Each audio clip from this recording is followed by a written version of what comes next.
저는 개인적으로 딱 하나만 했는데 이상하게 수술이 됐어 라고 했을 때 제일 이상해 보이는 딱 한 가지가 그러니까 저도 그래요. 또 하나는 이제 잘 모르고 계시는 것들이 뼈가 녹아요.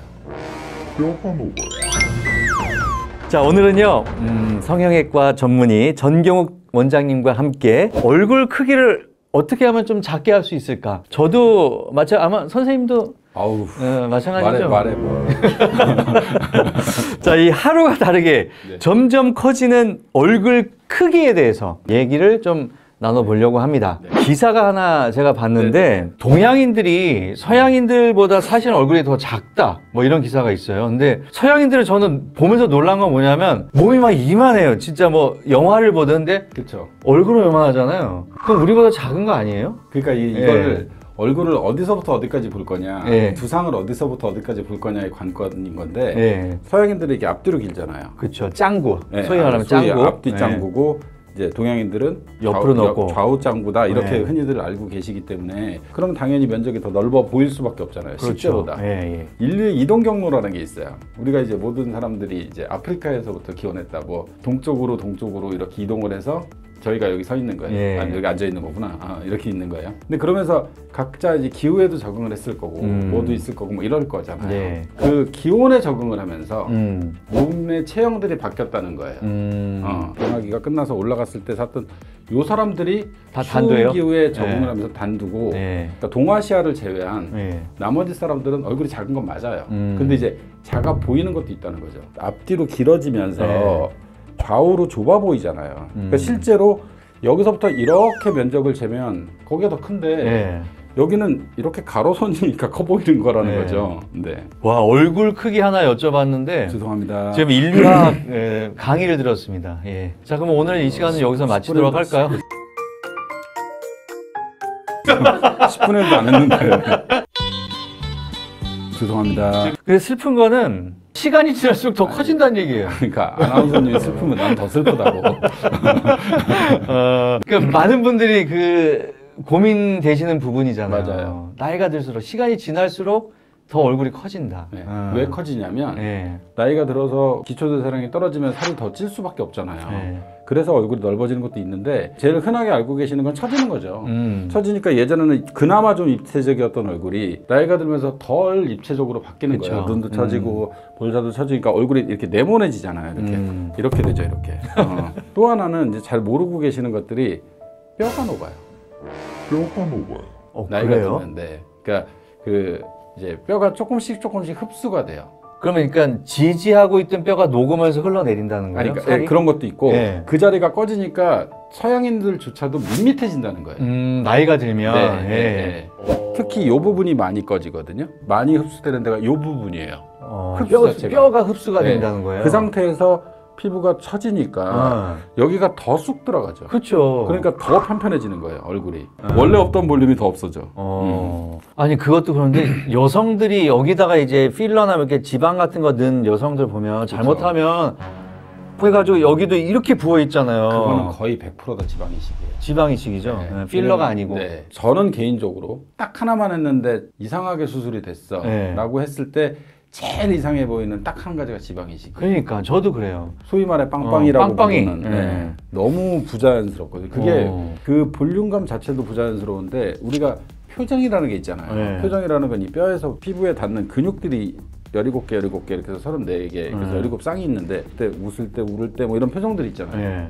그게 어색해져요. 저 사람이 뭔 얘기를 하는 거지? 감정이입이 안 되는 표정. 그래서 보톡스를 너무 세게 맞거나 지방이식을 너무 과하게 하거나 제가 너무라는 단어 썼어요. 네. 너무 안 하면 괜찮은데 너무 쓰면 아무래도 부자연스러워지죠. 그러면 네. 우리가 이제 나이가 들수록 얼굴도 커지는 그런 그쵸. 고민이 있는 분들 어떤 시술을 하면 좋을까요? 이거 굉장히 궁금하실 거예요. 원래 얼굴이 컸던 사람하고 이제 나이가 많아져서 더 커진 사람하고 그거 좀 구분을 해야겠네요. 구분을 좀 해야 네. 되는데 이제 젊은 사람들은 아무래도 뭐 제일 좋은 건 얼굴이 넓어서 문제인 거니까 사각턱 보톡스가 제일 좋죠. 사각턱 보톡스. 그다음에 여기 턱선이나 이런 것들이 없으면 또 날카로워 보이지 않으니까 네. 뭐 리프팅 레이저를 한다든지 그다음에 여기 이중석 이렇게 불룩하신 분들 있어요. 네. 이렇게 무턱이라서 이렇게 네. 그러면 턱 끝에 필러를 소량으로 해본다든지 그러면 이제 얼굴이 뾰족해 보이니까 조금 더 입체적으로 보이잖아요. 코에다가 필러를 소량한다든지 조장하는 건 아닙니다. 네. 물어보셔서 대답하는 거예요. 근데 이제 뭐 40대 중반이 넘어가거나 그러면 답이 없잖아요. 처져서 생긴 거고 아까 말씀드린 것처럼 꺼져서 생긴 거니까 앞광대나 팔자 이런 데다가 필러나 지방 이식이나 이런 걸 조금 하시는 것도 괜찮고 그럼 이제 좀 끌어올려 준다든지 소량으로. 근데 이제 사실 50대가 지나가면 울세라나 써마지로는 그렇게 효과 많이 못 보세요. 그러니까 제가 경험자로서는 즉각적인 효과는 실이에요. 맞아요. 저는 그렇더라고요. 제가 이 업계에 들어온 게 2015년. 이 업계가 어떤 업계예요? 그러니까 이 얼굴 만지는 이 업계, 그 제가 업계. 제 얼굴에다 하는 네네네. 업계에 들어온 게 대대적으로 한 게 이제 2015년 12월에 처음 하기 시작했어요. 이제 너무 뭐 눈밑 지방도 그쵸. 생기고 네네네. 여기도 볼살 너무 찌고 해가지고 뭐 이런 말 해도 될지 모르겠지만 9시간 누워 있었어요. 아 진짜. 제대로 하고 보수공사. 보수공사 제대로 하고 그 다음부터 이제 틈틈이 조금씩 관리. 그래서 요 정도 지금 유지하고 있습니다. 아우, 그래서 어려 보이시는구나.